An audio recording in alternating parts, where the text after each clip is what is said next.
반갑습니다. 오늘은 인류 역사상 가장 뛰어냈던 사람이 정말 가장 비참한 사람으로 전락하는, 그것도 하루 만에, 그리고 또 친구들과의 관계에서 너무 억울함을 당했던 욥이라는 사람, 이 사람의 삶을 통해서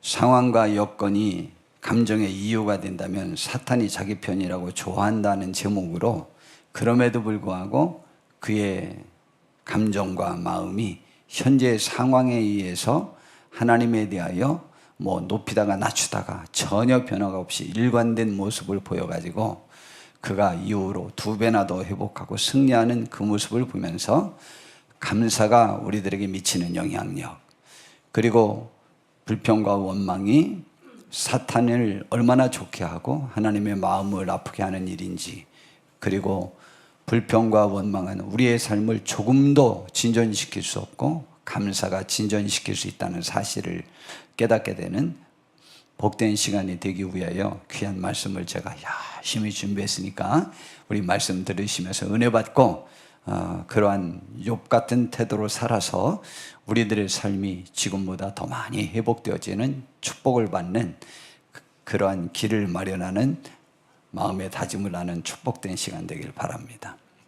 욥이라는 사람이 있었습니다. 언제적 사람이냐면요, 지금으로부터 약 4,000년 전 사람입니다. 그때 동시대에 누가 살았냐면은 우르라는 지역에서는 아브라함이 살았고, 이 우스라는 지역은 지금의 그 요르단, 저 중동 지역이죠. 남부와 사우디아라비아 북서부 사막 지역에 살고 있었던 그러한 사람이었습니다. 지금으로부터 4,000년 전인데, 그때 욥이 어떤 사람이냐면은 욥기 1장 1절에 보니까 온전하고 정직하여 하나님을 경외하며 악에서 떠난 사람이고 자녀가 7남4녀. 너무 부럽죠? 이야, 제가 인생에서 가장 잘못한 것 중에 하나가 그 아들을 하나밖에 안 낳은 거예요. 우리 민선이 같은 아들 12개만 있었다면 신림동에만 떠들썩하는 게 아니고 지구가 막 흔들거렸을지도 몰라. 내가 왜 그걸 하나밖에 안 낳았는지 얼마나 후회스러운지 몰라. 여기 둘 난 사람들도 얼마나 좋아. 막 너무 좋잖아요. 와, 넷 난 사람은 더 좋고 막. 그런데 너무 감사해요. 복 받았죠. 신남삼녀. 난 이게 제일 부러워요. 그 다음에 그 재산이 얼마나 많냐면 양이 7,000마리, 낙타가 3,000마리, 소가 500결이니까 100마리. 이건 어미들만 말하는 거예요. 결의할 때는 어미만 말하는 거예요. 암나귀가 500마리. 그러니까 그 다른 것도 잔뜩 있고 종도 많았어요. 근데 이 사람이 동방 사람 중에 가장 훌륭한 자래요. 이 말이 무슨 말이냐면, 그때에 전 세계에 왕정 제도가 있었던 나라는 이집트밖에 없었어요. 이집트. 그런데 이집트의 왕정 제도도 그렇게 강하게 확립되어 있을 때가 아니기 때문에, 사실은 이 동방이면 그 동방이 무슨 나라가 일어났던 나라들이냐면은 아시리아, 바벨로니아, 페르시아, 이런 나라들이 있었던 나라가 동방이에요. 그쪽 지역, 그 대제국이 없었어요. 중국에도 왕정 제도가 제대로 형성이 안 됐을 때인데, 그쪽 지역에서, 동방 지역에서, 그러니까 어떤 나라? 아시리아, 바벨로니아, 또 페르시아, 이런 나라들이 활동했던 그 지역, 앞으로 이제 활동할 그 지역에서 제일 영향력이 있는 사람. 뭐로? 물질로, 또 덕이나 인격으로 가장 지도자적 역할을 감당하고 있었던 사람이 욥이에요. 그리고 그의 아들들이 생일일 때는 형제자매 다 불러 모으고 자기 집에서 잔치를 배우고, 잔치를 베풀고 나면 욥은 혹시 그들이 잘못했을까 봐 전부 한 명 한 명 이름으로 하나님 앞에 제사 드리고 기도하고 그런 사람이었어요. 그랬는데 하늘에 천상회의가 벌어졌다네. 그랬는데 거기에 하나님의 아들들과 사탄이 거기에 참석했어요. 그 하나님의 아들들이 누굴까라고 생각할 때 학자들은 천사들일 거라고 생각하고 이 사탄이 그 회의에 참석했어요. 근데 이 사탄은요, 요한계시록에도 나와요. 하나님 앞에 우리들을 막 일러 바쳐요. 근데 그게 하나도 소용없는 이유는 거기가 예수님이 우리의 변호자로 서기 때문이에요. 그래서 사탄이 하나도 백날 말해도 소용은 없지만 그러나 사탄이 좌우지간 있습니다. 근데 하나님이 가만히 계셨으면 좋았는데 이 하나님의 자랑은 자기를 잘 섬기는 사람이 있으면 그것이 최고의 자랑거리라. 사탄을 꽉 누를 수 있는 건 그거밖에 없어서 야, 네가 다 다녀봤어 세상을? 그러면은 너 내 종 욥을 눈여겨 살펴봤지? 그만큼 그 온전하고 정직하여 나를 경외하며 악에서 떠난 사람은 세상에 없다 그랬더니 사탄이 그러는 거예요. 에이 하나님, 여기 까닭없이 어떻게 사람이 하나님을 그렇게 섬기겠습니까? 하나님이 그와 그의 집과 그의 모든 소유물을 울타리로 두르신 같이 그렇게 해주시기 때문이 아닙니까? 그러니까 만약 손으로 하는 바를 복되게 하사 그의 소유물이 땅에 넘치게 하셨으니까 그렇지, 이제 하나님이 쳐서 그의 소유물을 치소서 그리하시면 틀림없이 주를 향하여 욕하지 않겠습니까? 그랬어요. 근데 하나님이 왜 이런 게임에 넘어가시나 몰라. 그 하나님도 이상하셔. 그러니까 사람이 우리도 그런가 봐. 우리 누구를 자랑하는 사람을 누가 흉보면 증명하고 싶은 모양이에요. 그러니까 아닐걸? 한번 해봐. 근데 몸은 건드리지만, 이야, 그랬더니, 그가 와서 이제 막 벌을 주잖아요. 그래서 이 욥기의 내용이 뭐에 집착된 거냐면 주제가 이런 거예요. 욥기 전체 흐름은 사탄은 뭐를 주장하고 싶은 거냐, 세상은 뭐를 주장하고 싶은 거냐, 인간의 신앙은 결국 자기 육체적 이익 때문이다라는 것이고 하나님은 그게 아니라는 거죠. 참된 신앙은 하나님 자체를 사랑하는 것이다 라는 것을 알려주고 싶은 것이 욥기의 주제예요. 무슨 말씀인지 알겠죠? 이제 드디어 욥이 거기에 통과를 하나 이제 보자고요. 그런데 이런 것들이 예수님 시대에도 이거에 대해 다 사로잡혀가지고 예수님을 떠난 사람이 있잖아요. 예수님의 최대 이적 중에 하나가 보리떡 5개와 물고기 2마리로 남자 20세 이상 된 어른들이 5,000명이나 모였던 그 무리를 어린아이 한 끼 점심 식사 분량으로 다 먹이고 나머지 부스러기를 거둬들였는데 12광줄이나 되는 것들을 거둬들이는 이적을 베풀었잖아요. 그 이적을 베풀고 난 다음에 사람들이요, 이 표적을 보고 이 사람이 참으로 우리가 기다렸던 오실 그 선지자 메시아가 아니냐. 메시아는 자기 나라를 구원하고 모든 사람들에게 축복을 갖고 오며 영원토록 독립국가의 왕이 될 것이라는 그 메시아로 예수님이 그분일 거라고 그랬어요. 그래서 그러므로 예수께서 그들이 와서 자기를 억지로 붙들어 임금으로 삼으려는 줄 아시고 다시 혼자 산으로 가셨다 그랬어요. 마태복음에서는 뭐라고 말하느냐, 그래가지고 그들이 그렇게 하자 제자들 보고 먼저 너희들은 갈릴리 호수편 건너편으로 건너가라고 그랬어요. 왜냐하면 혼자 남아야 거절할 수 있지, 제자들이 있으면 왕 되려고 왕 삼으려고 그러는데 왜 안 합니까 막 그럴 거 아니에요. 그리고 난 다음에 무리를 보내신 후에 기도하러 따로 산에 올라가서 계셨다는 내용이 나옵니다. 이때 이스라엘 백성들은 로마의 압제에서 구원할 민족적 정치적 메시아를 기대했던 것입니다. 그러나 예수님은 그들의 기대와는 달리 십자가의 길로 나가셨죠. 결국 내 뜻대로 되지 않는 메시아를 더 이상 따를 이유가 없다고 느낀 것이죠. 그래서 참된 신앙이 무엇인지를 제시하며 요구하자 하나도 남지 않고 다 떠나가 버리고 맙니다. 지금도 그렇습니다. 사실은 요한복음 6장 24절에 그들이 이제 나중에 예수님을 만나가지고 반갑게 예수님 여기 계셨냐고 말하니까 26절에 보니까 내가 진실로 진실로 너에게 이르노니 너희가 나를 찾는 것은 표적을 본 까닭이 아니요 떡을 먹고 배부른 깨달기라. 그 표적을 보고 내가 하나님께로부터 온 사람인 줄 알고 내 말을 따르고 나를 사랑하고 나와 함께 하려고 하는 계획으로 나에게 온 게 아니고 한 끼 점심 식사 먹고 배불렀기 때문에 또 얻어먹으려고 좀 온 거라 이는 거죠. 그래서 썩을 양식을 위하여 일하지 말고 영생하도록 있는 양식을 위하여 하라 라고 이렇게 얘기를 했어요. 이게 기분이 나빴어요. 그래가지고요 정말 신기하지 않아요? 5,000명이요 이 말 듣고 기분 나쁘다고 한 명도 안 남고 다 떠나가 버렸어요. 누구만 남았냐? 본래 있었던 예수님들 12제자만 남았어요. 우리 성님들 보셔요. 저와 오래 계신 분은 벌써 41년이나 함께 하셨고 오랫동안 이렇게 하셨는데도 안 떠나고 이렇게 함께 해주시니 얼마나 좋고 점점 더우시니까 너무너무 감사한 일이죠. 우리는 절대 그때 유대인들처럼은 하지 않는 축복된 분들 되시기를 진심으로 바랍니다. 우리는 하나님 자체, 예수님 자체를 사랑해서 오시는 분들이 되셔야 된다는 거죠.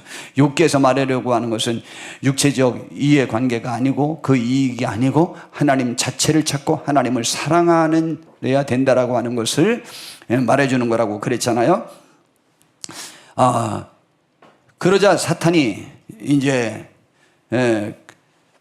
이런 말을 했습니다. 그 아들은 욥의 몸만은 건드리지 말라라고 그랬는데 하루는 욥의 자녀들이 맏형 집에서 잔치를 베풀고 있을 때였어요. 그랬는데 밭에 있는 소가 밭을 가꾸고 나귀는 그 곁에 풀을 먹고 있는데 스밧 사람들이 몰려와서 다 빼앗고 종들을 다 죽이고 한 사람만 남아서 욥에게 와서 보고한 거예요. 이런 일이 벌어졌다고. 근데 그 말이 끝나기도 전에 또다시 한 사람이 와가지고 하는 말이 그 하늘에서 불이 떨어져서 양과 종들을 다 죽이고 또 역시 나 혼자만 남아서 왔다고 그러고 그 말이 또 끝나기도 전에 또 와서 갈대아 사람 세무리가 지어 갑자기 나타난 낙타들을 다 빼앗고 다 죽이고 종들은 다 죽이고 나 혼자만 남았다고 그러고 그 말이 또 끝나기 전에 또 와가지고 큰아들 집에서 잔치가 베풀어졌는데 갑자기 바람이 불어와가지고 기둥이 전부 무너져서 다 죽었는데 종들까지 모두 다 죽고 칠남 삼녀가 다 죽고 나만 혼자서 나와서 보고하는 중이라고 그랬습니다. 재산이 잃었다는 소리 들을 땐 끔떡 않고 가만히 있더니 자식들까지 모두 죽었다니까. 그제서 욥이 일어나서 1장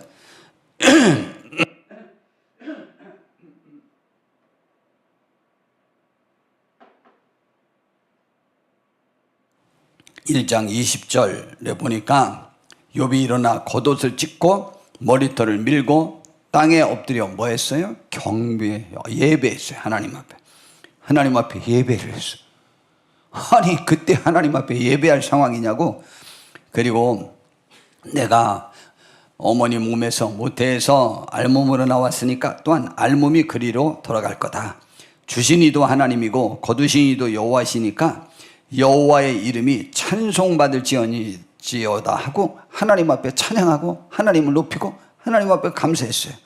그래서 이 모든 일에 욥이 범죄하지 않았습니다. 그랬더니 하늘나라에서 두 번째 회의가 또 열렸는데 그때 역시 사탄이 왔습니다. 그래가지고 하나님이 물어봤어요. 너 내 종 욥을 잘 살펴봤냐? 그와 같이 온전하고 정직하여 하나님을 경외하고 악에서 떠나는 사람이 세상에 없느니라. 내가 나를 충동하여 하나님 진짜 신기하죠. 욥이 좀 이렇게 좀 격동시키고 충동시켰다고 해서 해봐 그러면 돼요. 안 돼요 좀. 그런데 하나님도 이 욥이 사탄이 제일 이 세상에서 꼴보기 싫은 게 하나님이 아니에요. 우리 사람들이 하나님을 사랑하는 걸 제일 못 견디는 거예요. 자기를 사랑해야 되는데 사탄처럼 살아야 되는데 하나님의 말씀대로 사니까 그게 막 제일 견딜 수 없는 거예요. 그런데 욥이 그렇게 하니까 끝장 보려고 작정한 거죠. 근데 여기 표현이 참 그렇잖아요. 까닭없이 그를 치게 하였어도, 까닭없다는 얘기는 뭐예요? 이유 없이, 잘못한 것 없는데 라는 말입니다. 그렇잖아요? 이유 없는 거니까. 잘못해서 욥이 그렇게 당한 게 아니란 말이죠. 그가 잘못 안 했는데 그냥 그런 일을 당하게 내가 너 때문에 괜히 허락했다, 이런 말이죠. 그를 치게 하였어도 그가 여전히 자기의 온전함을 굳게 지켰느니라. 그랬더니 사탄은요 되게 잔인해요. 얼마나 잔인하면 가죽으로 가죽을 받고 오니 사람이 그의 모든 소유물로 자기의 생명을 바꿉니다. 굳이 말하면 가죽은 자기 몸이 편하니까 그러는 겁니다. 자식 다 죽었어도 지 몸 힘들면 반드시 원망할 겁니다. 한번 손을 펴서 그의 뼈와 살을 한번 쳐보세요. 틀림없이 주를 향하여 욕하지 않겠습니까? 그랬더니 또 하나님이 또 넘어가셨어요. 그래가지고 야, 네 맘대로 해봐. 그러나 생명은 죽이지 마. 야, 그런데 참 병도요, 욥의 입장에서 제일 비참한 병을 기가 막히게 선택했어요. 암도 아니요, 뇌출혈도 아니요. 뭐냐면 욥을 쳐가지고요 발바닥부터 머리끝까지 종기가 났어요. 종기면 또 그냥 종기면 괜찮게, 그 다음에 그래가지고 그 욥이 재 가운데 앉아서 질그릇 조각을 가져다가 몸을 긁고 있었어요. 지금으로 말하면 우리 흔히 사금팔이라고 그러죠. 그거로 긁고 있었어요. 종기 막 이렇게 곱는 병인데 거기에 진물이 막 나오는데 그게 다 가려운 병이야. 그래서 손으로 긁어서는 감당이 안 되니까 그 옹기 조각으로 그것을 긁고 있는 병에 걸렸다고, 재에 앉아서. 그러니까 그 자기가 아는 지역 내의 사람 중에 자기보다 고귀한 사람이 없어요. 그런데 그런 사람이었는데 이 긁으려니까 옷이나 제대로 입었겠어요? 비참하게 하고 그거 긁고 있었으니 최악의 상태 아닙니까? 최악의 상태, 가장 비참한 상태죠. 그런 병에 걸렸어요. 그랬더니 그의 아내가 너무 속상해가지고 이렇게 말했습니다. 당신이 그래도 자기의 온전함을 굳게 지키느냐? 하나님을 욕하고 죽으라. 그랬습니다. 우리 교회도 욥 같은 남자가 많아가지고 우리 아내 되신 분들이 이 인간아 그러고도 사냐, 그러고도 네가 교회 장로님 되고 싶고 교회 집사님 되고 싶고 권사님 되고 싶고 교회에 가서 계속 살 거냐, 이 인간아 아예 죽어버려라, 죽어버려, 난 너 같은 것과 살 수도 없다, 이렇게 되는 남자 성도님들 많이 나오시길 바랍니다. 여자분이 한 명 하면 했어. 남자들은 한 명도 자신 없는 모양이에요. 아니 박호준 집사님은 어떻게 대답을 안 해? 제일 앞에 앉았는데. 효연이가 그렇게 되겠죠. 우리 부인이 저보다 더 열심히 하잖아요. 그럼 그렇게 합시다. 우리 임마누엘교회 남자분들도 다 이런 욕 같은 분들 되시길 바랍니다. 이제 여자분도 이제 대답을 못 하시네. 왜냐면은 여지껏 살면서 하나님이 주신 굳은 믿음이 있는 거예요. 왜 그러냐? 내 남편은 뭘 믿을까? 좌우지간 절대 나보다 더 못할 거다라는 믿음이 사라지시고 함께 잘할 거로 믿으시는 축복이 있으시길 바랍니다. 그건 아멘 하시네. 그게 맞는 것 같아. 그죠? 네, 그렇게들 하셔요. 그랬더니 욥이 그랬어요. 그대의 말이 한 어리석은 여자의 말 같다. 화도 안 내요. 우리가 하나님께 복을 받았은즉 화도 받지 아니하겠느냐 하고 이 모든 일에 욥이 입술로 범죄하지 아니하니라. 그런데 이 화는요 하나님께로부터 온 게 아니에요. 사탄이 계획한 거예요. 사탄이. 그러나 모든 것은 누구의 손에 의하여 주도되고 있어요? 하나님. 이게 사탄이에요. 하나님은 이런 걸 우리에게 주는 걸 원하지 않으셔요. 근데 이제 제가 여지껏 항상 생각했죠. 이 욥의 아내의 이름, 욥의 아내의 등장이 지금의 끝이고 이후에는 등장하지 않아요. 그리고 나중에 또 7남 3녀를 다시 낳잖아요. 그리고 딸들이 처음에는 세계에서 제일 예뻤다 소리 없는데 두 번째 딸들 3명 얻었는데 세계에서 1, 2, 3등으로 예쁜 여자들이래잖아요. 그래서 엄마가 바뀌었을 것이라고는 그래 생각하고 있었는데 절대 아니라고 제 비서 GPT가 제가 이 방법 저 방법 별걸로 다 찔러도 성경에 나와 있지 않는 것은 추론이지 그렇게 하면 안 된다. 끝까지 저를 가르쳐 이게 비서가.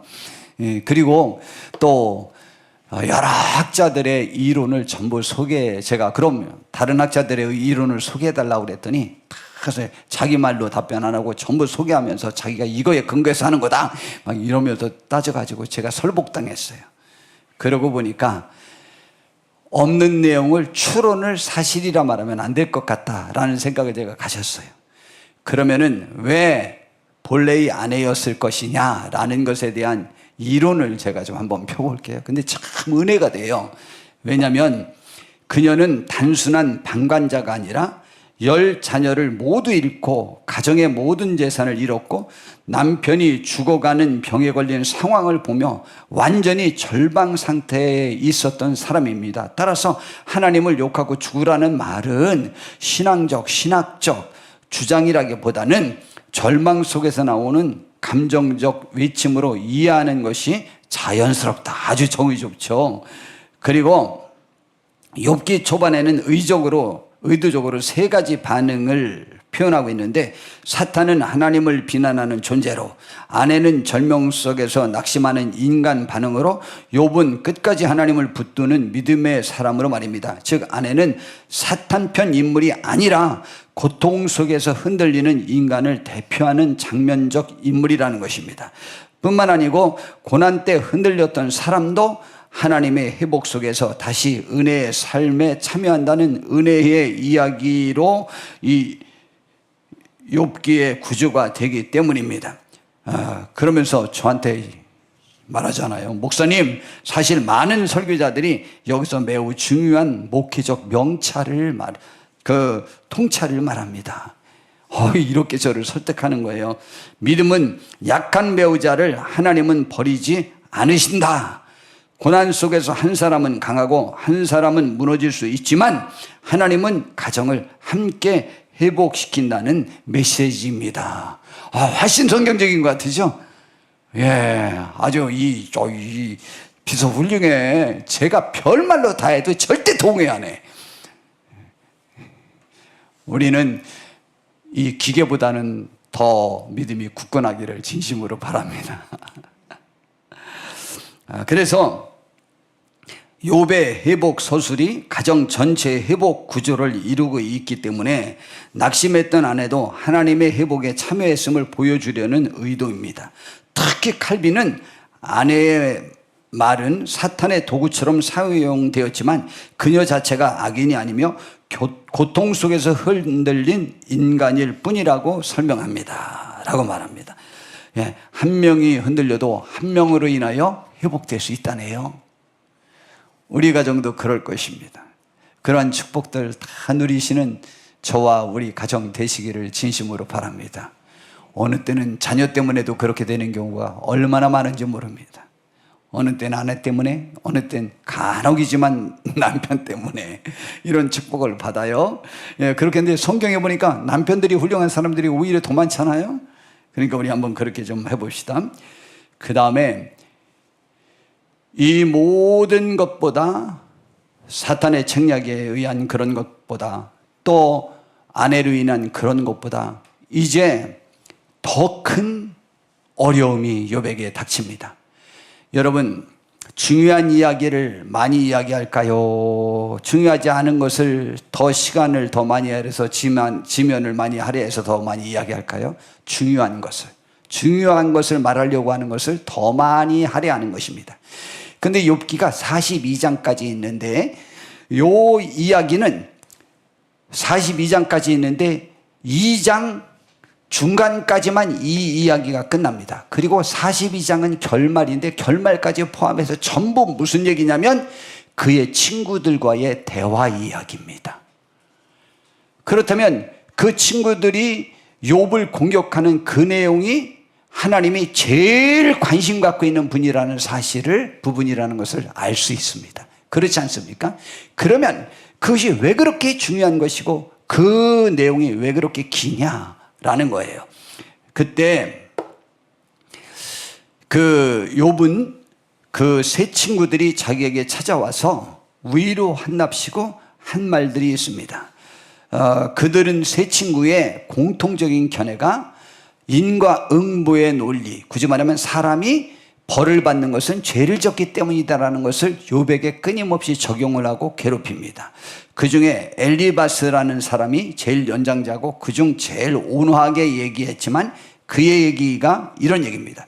욥기 4장 7절에 보니까 생각하여 보라, 죄 없이 망한 자가 누구인가, 정직한 자의 끊어짐이 어디 있느냐 이 말이죠. 그 다음에 5장 17절에 볼지어다 하나님께 징계받는 자에게는 복이 있나니 그런즉 너는 전능자의 징계를 업신여기지 말라. 징계는 벌 받았을 때 야단치는 것을 징계라고 말하거든요. 그러니까 욥이 지금 죄를 져서 지금 벌을 받고 혼나고 있는 중이라 이 말이죠. 근데 그걸 잘 견디면 복이 있으니까 너무 염려하지 말라는 말로 했지만 위로 같지만 욥이 죄인이라고 정지한 게 되어버리죠. 빌닷이라는 사람은요, 제가 이 욥기를 읽으면서 너무 마음이 아팠던 표현들을 이 빌닷이라는 사람과 소발이라는 사람이 한 이야기인데요. 뭐라고 이야기하느냐? 욥기 8장 3절에서 4절에 보니까 하나님이 어찌 정의를 굽게 하시겠으며 전능하신 이가 어찌 공의를 굽게 하시겠는가? 내 자녀들이 주께 죄를 지었으므로 주께서 그들을 그 죄에 버려 두셨다라고 말합니다. 그래서 죽은 거라는 거죠. 와, 끔찍한 얘기죠. 이래서 우리 성도님들이 내 자녀의 부족한 모습이 교회에서 노출되지 않기를 그렇게 바라시는가 봐요. 그것이 그들의 죄, 나의 죄로 인해서 그런 벌을 받은 것처럼 인식하기 때문에 꼭 그렇게 생각하시면 안 됩니다. 그러면 내 자녀를 회복시킬 수 없어요. 부모가 나를 부끄러워하고 부모가 나를 외면하고 가둬두고 감추기를 원한다고 생각해서 그들의 회복을 늦출 뿐입니다. 정말입니다. 내가 내 배우자를 부끄러워하고 배우자 때문에 내 인생이 망가졌다고 생각하는 것들이 노출됐을 때 그 배우자가 회복하기 위하여 교회에 나올 수 있겠습니까? 하나님을 섬길 수 있겠습니까? 그 자녀, 그 배우자로 인하여 하나님께 감사하셔야 된다는 것을 오늘 제가 설교하는 중이에요. 지금 염려하지 마세요. 그 믿음을 가지셔야 됩니다. 그러나 이런 말이 얼마나 끔찍합니까? 와, 제가요 이 표현을 보고 제가 막 소름이 막 끼쳐서 해도 너무한다 그런 생각이 들었습니다. 소발은요 11장 6절에 그가 내게 지혜의 오묘함을 보이시기를 원하노니 이는 그의 지혜가 광대하심이라. 하나님이 내 죄악보다 덜 벌하시는 줄을 알라. 네가 죄진 것대로 벌 줬으면 어떻게 했을 거라는 거야? 죽였을 거라는 거지. 이만도 다행인 줄 알고 감사하라. 다행이어서 감사하는 게 아니에요. 여건과 상황과 아무 상관없이 하나님 앞에 감사하는 거예요. 하나님 자체로만 만족하는 거예요. 내 상황으로 만족하는 것이 아니고 하나님으로 만족하는 거예요. 하나님으로. 그게 신앙이란 말이죠. 얼마나 끔찍합니까? 너 이거 다행인 줄 알아. 너 같은 건 죽어야 돼 라는 것이죠. 이러니 하나님이 이들 죽이고 싶지 않았겠습니까? 이러한 욥의 세 친구의 무지막하고 잔인한 정죄의 말들에 대한 욥의 확신에 찬 반응입니다. 저는 욥기에서 가장 감동 깊었던 욥의 표현 세 가지가 있습니다. 이건 제가 우리 욥기를 강의할 때도 몇 번이나 말씀드렸던 내용이죠. 그 상황에서 욥은 그들을 설득할 길이 없으니까 셋이 와서 계속 공격해야 되니까 이건 자기는 감당을 못하니까 욥기 19장 25절에서 27절에 보니까 내가 알기에는 나의 대속자가 살아계시니 마침내 그가 땅 위에 서실 것이라. 내 가죽에 벗김을 당한 뒤에는 내가 육체 밖에서 하나님을 보리라. 굳이 말하면 내가 죽기 전에 내가 하나님 앞에 서게 될 것이다. 그때 나의 억울함을 풀어줄 거라는 확신이고, 혹시 그것이 안 된다고 할지라도 가죽이 벗겨진다면 뭐예요? 죽어서 천국에 가면 그 그때라도 나는 하나님을 보고, 하나님을 보게 됐을 때 어떻게 되느냐, 내가 그를 보리니 내 눈으로 그를 보기를 낯선 사람처럼 하지 아니할 것이다. 나 하나님 보면 그래도 떳떳하게 반갑게 하나님 나왔어요 라고 그분께 뛰어갈 것이다. 아, 이런 확신이 있었어요. 부활에 대한 확신, 구원에 관한 확신이 있었어요. 우리 이거 흔들리지 마시길 바랍니다. 근데 그 다음 말이 나를 또 얼마나 아프게 하는지 몰라요. 그런데 내 마음이 초조하구나. 무슨 말씀인지 알죠? 그 굳은 신앙인도 마음이 초조할 수 있어요. 그러니 우리 얼마나 안달이시겠습니까? 얼마나 막 조마조마하고 될래나 안 될래나 믿습니다 그러도 아이고 죽어요 그러잖아요. 욥이 지금 그 심정을 말하잖아요. 막 제 마음이 너무 저렸어요. 근데 이것이 저의 마음속에 너무 닿았어요. 그 다음에 두 번째 23장 10절에 보니까 그러나 내가 가는 길을 그가 아시나니 그가 나를 단련하신 후에는 내가 순금같이 되어 나오리라. 너무 복된 얘기죠.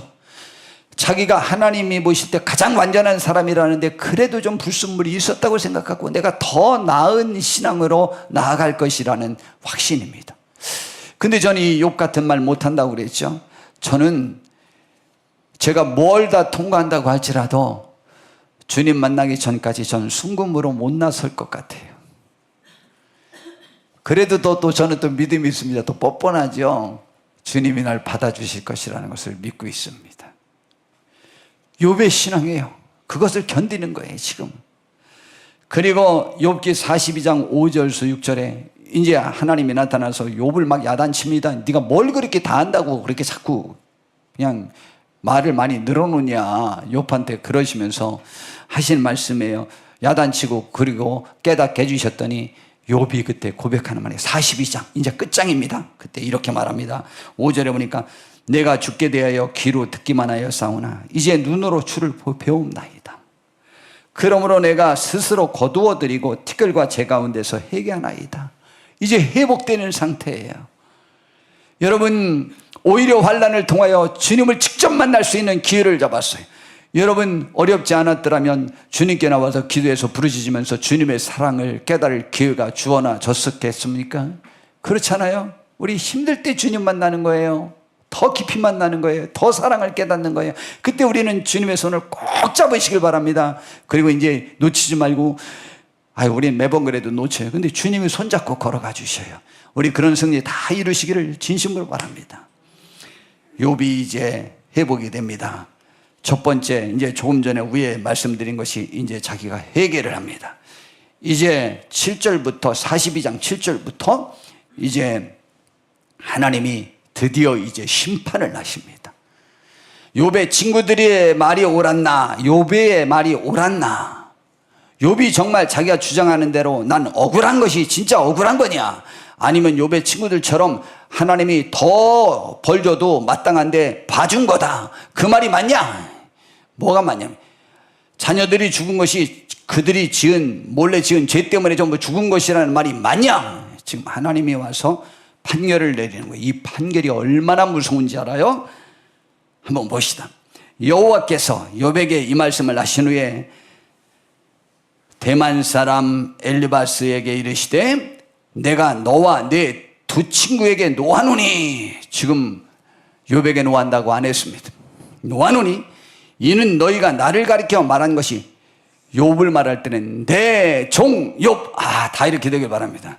내 종 두경이, 내 종 준이, 내 종 사연이, 내 종 홍래, 이러면 얼마나 좋겠어요. 내 종이라고, 내 사람, 내 아들, 내 자녀, 내 딸, 너무 좋잖아요. 내 종 욥의 말같이 옳지 못함이니라. 그런즉 너희는 수소 7과 수량 7을 가지고 내 종 욥에게 3번이나 내 종 욥이라고 그래. 가서 너희를 위하여 번제를 드리고 내 종 욥이 너희를 위하여 기도할 것인즉 내가 그를 기쁘게 받으리니 너희의 우매한 만큼 너희에게 갚지 아니하리라 그랬어요. 욥이 너희들을 위해서 대신 번제를 드려주면 내가 그걸 받아주고, 너희들의 우매한 말로 굳이 말하면 여지껏 정죄한 그 말, 굳이 말하면 뭐예요? 죄가 있어서 자녀 죽인 거고 하나님이 할 대로 했더라면 지금 욥이 받은 이것도 작은 거다라는 그것대로 너희들에게 그대로 갚아줄 거다. 그런데 욥이 너희를 위해서 빌어주면, 대신 기도해주면, 제사 드려주면 내가 너희들을 용서해 줄 거다. 아, 그림이 멋있지 않아요? 저는 이게 정의라고 생각합니다. 하나님은 정의의 하나님이에요. 나를 가리켜 말한 것이 내 종, 또 내 종 욥의 말같이 너희들은 옳지 못함이라 그랬어요. 여기서 제사 드리는 제물이 뭔지 알아요? 숫소 몇 마리? 7마리. 수양 7마리. 우리나라 황소 얼마예요 지금? 700만 원에서 1000만 원 해요. 그러면 그 10마리면 일단 좋은 거니까, 나쁜 거로 드리면 안 되니까 하나님 거는. 그러니까 7천만 원. 그 양 저 7마리는 그 얼마나 하는지는 잘 모르겠지만 여하튼 거의 1억 원이나 드리는 이런 제사를 드리래요. 이게 무슨 말이요? 너무 중대하다. 그뿐만이 아니고 이들이 사실은 욥의 친구였으니까 조금 영향력이 있었던 사람들이에요. 그러니까 이렇게 한 거예요. 그리고 그들이 와서 그 명령대로 행하였어요. 그래서 하나님께서 욥을 기쁘게 받으시고 그들을 용서했대요. 여기 왜 내 종 욥에게 가서 대신 제사 드려 달라고 하느냐 이 말이죠. 아니, 그때 자기들이 제사 드리면 되잖아요. 자기들이 기도하면 되잖아요. 근데 하나님은요, 그래가지고는 욥의 명예가 회복될 거라고 생각하지 않은 거예요. 여기에서 중요한 것은 욥의 억울함을 풀어주고 그의 명예를 회복시켜줘야 되는 것이 우선되기 때문에 하나님께서 욥에게 가서 대신 제사를 받아 드려달라고 요구한 거예요. 그것을 하나님은 그들이 하나님께 직접 제사를 드리고라고 하지 않으시고 욥에게 가서 제사를 드리라고 하였습니다. 이는 욥을 정죄했던 사람들이 이제는 욥을 통해 하나님께 나아가야 하는 위치가 되었음을 보여주는 공개적 신앙 판결 장면이라고 이렇게 정의를 내리고 있습니다. 그러므로 하나님은 욥을 단순히 다시 축복하시기 전에 먼저 그를 하나님 앞에서 옳은 사람으로 공식 선언하시는 과정을 밟으셨다는 것입니다.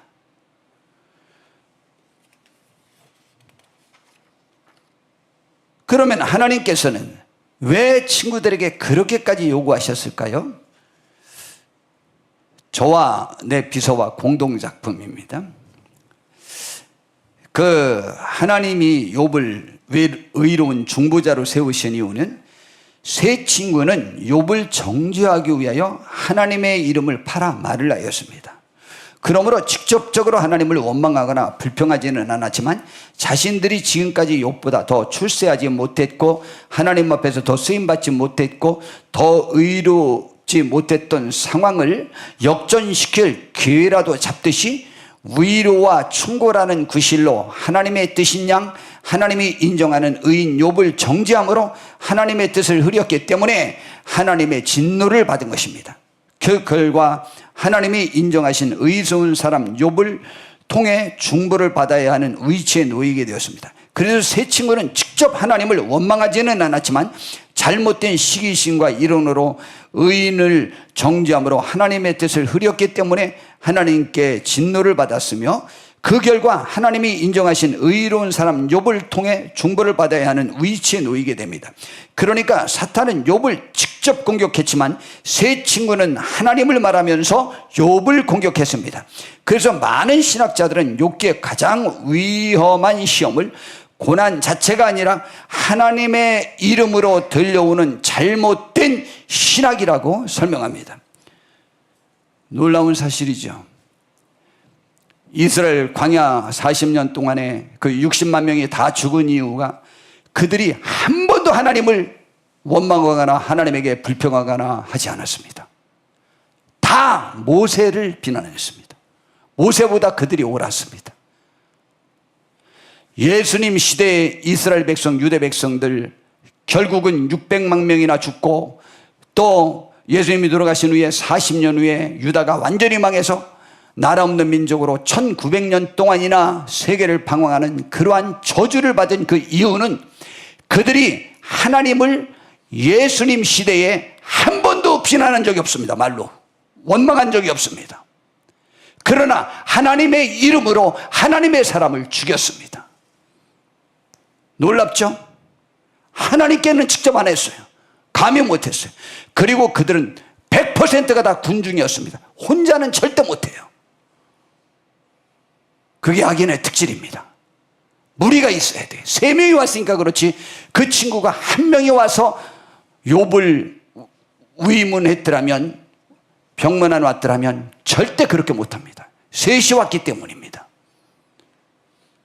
군중이 모였을 때만 다 제가 보여요. 혼자는 못합니다. 그로 인한 것이죠. 그리고 마지막 장면이 또 서글퍼요.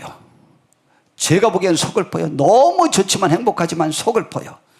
왜냐하면 이제 욥기 42장 10절에 보니까 욥이 그의 친구들을 위해 기도할 때 여호와께서 욥의 곤경을 돌이키시고 여호와께서 욥에게 이전 모든 소유보다 갑절이나 더 줬어요. 모든 짐승을 2배나 더 줬어요. 그런데 자녀는 7남 4녀만 줬어요. 거기에 학자들이 이렇게 주장합니다.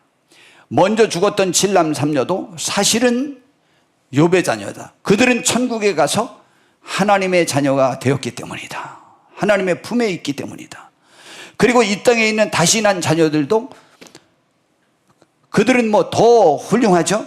그런데 그러니까 이 7남 3녀 7남 3녀 합치면 사실은 자녀도 갑절이나 얻은 것과 같다. 맞는 말 같으죠? 학자들이 별걸 다 생각해. 제가 볼 땐 맞는 것 같아. 그죠? 그렇게 됐어요. 그런데 이제 딸이 다르죠. 딸이 전에는 그렇게 예쁘단 말이 없었는데 두 번째 다시 얻은 딸들은 세계에서 예쁘기 정도가 1, 2, 3등을 하는 그러한 딸들이래요. 다 제일 예쁜 딸들이래. 되게 좋다. 이야, 여기 우리 딸들 많이 나면 다 이렇게 예쁠 텐데 저기 봐봐. 저기 우리 그 혜진이도 얼마나 예뻐. 저거 봐. 저거 또 셋 낳았어. 얼마나 좋았어. 왜 하나만 낳나 몰라. 야, 난 저기 준혜리가 왜 이렇게 준수하게 잘생겼나? 난 저 누구지? 그 영어 배우 같다고 여기서 가만히 계속 몰라서 살펴보니까 우리 강민성 집사님 옆에 앉은 거 보니까 그 아들 준혜리구나. 뒤에 성혜리도 얼마나 예뻐. 많이 났으면요, 막. 우리 많이 납시다. 우리 아직 날 수 있는 사람들은 빨리 지금 시도해서 더 나아요. 예? 그리고 또 사라처럼 회복되게 해달라고 기도하고 그래갖고 막 더 나왔으면 좋겠어. 내가 얼마나 후회스러운지 몰라요. 진짜 후회스러워. 그렇게 했어요. 자, 그런데 11절 말씀이 저를 아프게 해요.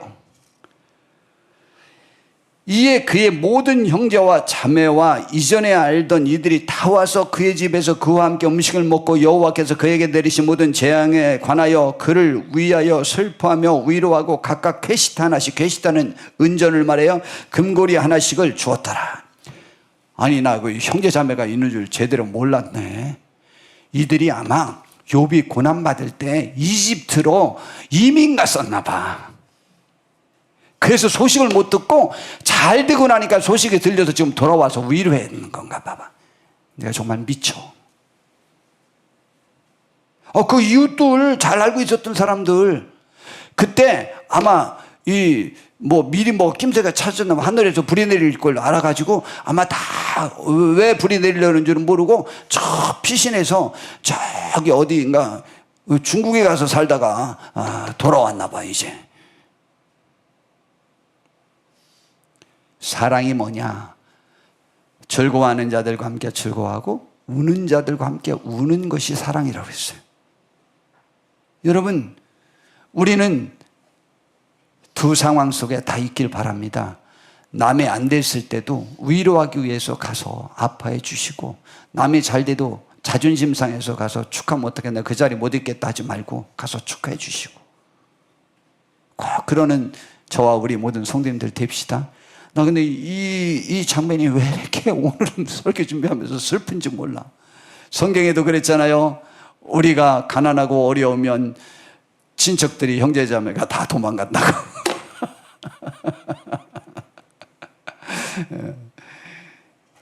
우리는 함께 해주는 귀한 분들 되시길 바랍니다. 그리고 여호와께서 욥의 말년에 그렇게 복을 주셔서 회복했고, 그 다음에 욥이요 손자 4대까지 봤대요. 그 이후로 또. 이야, 얼마나 감사해. 우리는 이런 회복이 있는 축복이 있길 바랍니다. 이게 욥기의 가르침이요. 우리 임마누엘 교회 성도님들, 우리의 상황이 잘 되면 또 우리 하나님을 모른다 하시잖아요. 그렇잖아요. 잘 돼가지고 내가 지금 골프 치러 다녀야지, 내가 사장님인데 어떻게 교회 와? 못 와요. 잘 되면 불려가지. 남들이 인기 있어서 얼마나 좋은데. 안 되면 위축돼서 못 오고. 그럼 언제 오실 거요? 잘 돼도 하나님께 영광, 안 돼도 하나님께 감사하고. 우리가 안 되고 힘들었을 때 그 상황을 원망하고 하나님을 저주하면 하나님이 슬퍼하시고 사탄이 너무 좋았고 막 박수 쳐주면서 더 하나님을 원망할 기회를 계속 사탄이 우리에게 허락한다고요. 그런데 안 되게 했더니 하나님께 감사하니까 방법이 없잖아. 그러니까 안 될 때 하나님께 감사하면 우리의 삶은 회복되는 거예요. 그래서 결론적으로 우리는 사탄을 알아야 됩니다.